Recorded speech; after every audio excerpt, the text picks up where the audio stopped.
Assalamualaikum warahmatullahi wabarakatuh. Perkenalkan, nama saya Iko Mahdiana. Saya adalah Umi atau ibunda dari Sabrina Zizala Angka, level 7 Madrasah Teknonatura. Saat ini saya bekerja sebagai dokter spesialis patologi klinik yang bekerja di dua rumah sakit, Rumah Sakit Permata Cibubur dan Rumah Sakit Permata Joko. Bisa diceritakan apa saja yang dilalui untuk menjadi dokter patologi klinik?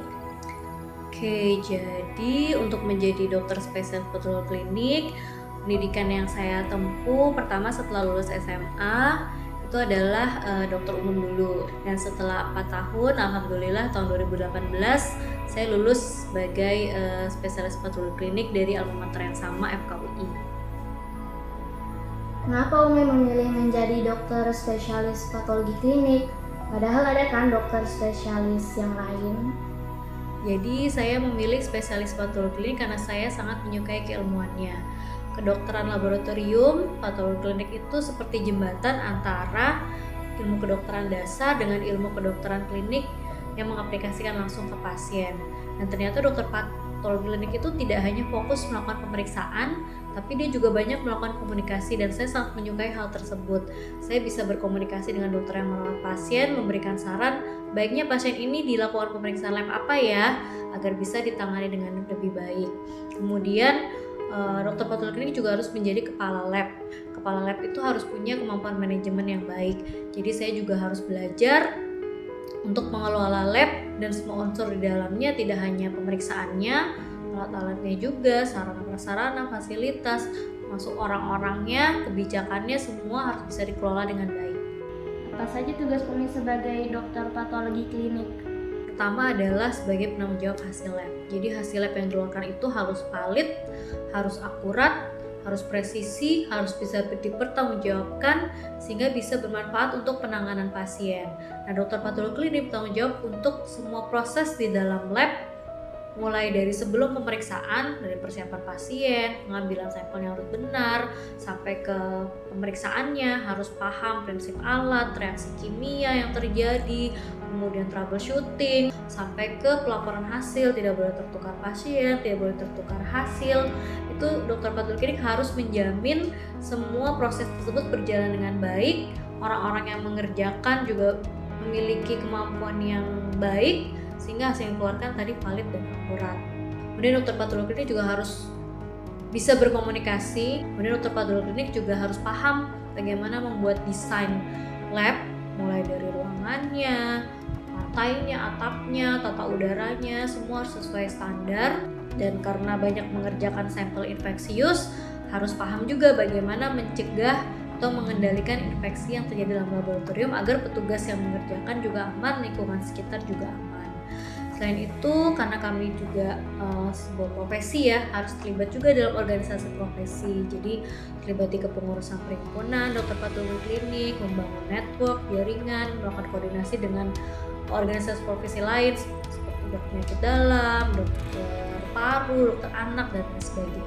Selain itu, dokter patologi klinik selain menjadi kepala lab, dia juga menjadi kepala bank darah. Bank darah adalah unit di rumah sakit yang menyediakan kebutuhan darah untuk transfusi bagi pasien yang membutuhkan. Harus terjamin darahnya aman saat diberikan, bebas dari infeksi, dan juga tidak ada reaksi transfusi yang membahayakan bagi pasien. Bagaimana sih peran dokter patologi klinik pada saat pandemi? Cukup besar ya, karena kita tahu bahwa yang menentukan seseorang itu COVID atau tidak harus dalam pemeriksaan lab, terutama dari pemeriksaan PCR, dan salah satu penanggung jawab hasil PCR adalah dokter patologi klinik. Kami juga terlibat dalam memastikan spesimen untuk pemeriksaan PCR itu dilakukan dengan benar. Dulu awal-awal masih banyak nakes yang belum bisa melakukan swab.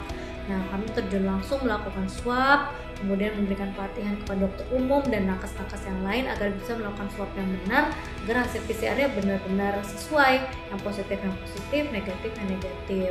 Kami juga masuk ke dalam tim-tim Satgas COVID dalam penanganan pandemi COVID di berbagai wilayah masing-masing.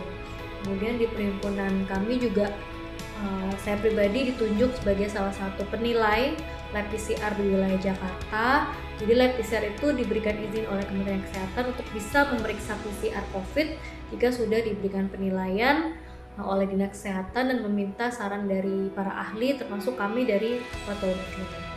Apa saja sih suka dan duka menjadi dokter patologi klinik?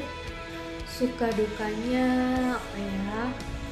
Yang jelas sih lebih banyak sukanya karena ini adalah ilmu yang benar-benar saya sukai gitu ya, benar-benar membuat saya belajar betapa Allah menciptakan manusia itu luar biasa, karena kami belajar sampai ke yang paling terkecil gitu ya, benar-benar sampai ke unsur genetik, DNA, RNA, dan betapa sempurnanya Allah menciptakan manusia. Dukanya apa ya? Mungkin ini sama sih ya dihadapi oleh profesi yang lain gitu ya, saat ada masalah yang cukup sulit, cukup besar gitu ya, akhirnya membutuhkan effort yang besar, tenaga dan waktu yang banyak itu akhirnya mengurangi waktu kebersamaan dengan keluarga dan anak-anak. Pertanyaan selanjutnya adalah pertanyaan mengenai pahlawan. Apa makna pahlawan bagi Umi? Pahlawan dalam kehidupan saya yang jelas adalah kedua orang tua saya, abah dan ibu. Mereka berdua adalah orang-orang yang berjuang, berkorban untuk keluarga dan anak-anaknya, mulai sejak saya dalam kandungan ya, sampai saya lahir dibesarkan dengan penuh kasih sayang, diberikan pendidikan, diberikan pengajaran yang baik, dan akhirnya alhamdulillah bisa sampai seperti sekarang ini. Apa Umi ada pesan untuk kami sebagai generasi penerus bangsa? Raihlah cita-cita setinggi langit, setinggi mungkin, dengan kekuatan iman dan juga akhlak yang mulia, sampai tercapailah cita-cita kesuksesan di dunia dan di akhirat. Nah, selama masa remaja ini jangan putus semangat, harus tetap rajin dan bersibuk-sibuklah dalam kebaikan dan menebar kebaikan juga.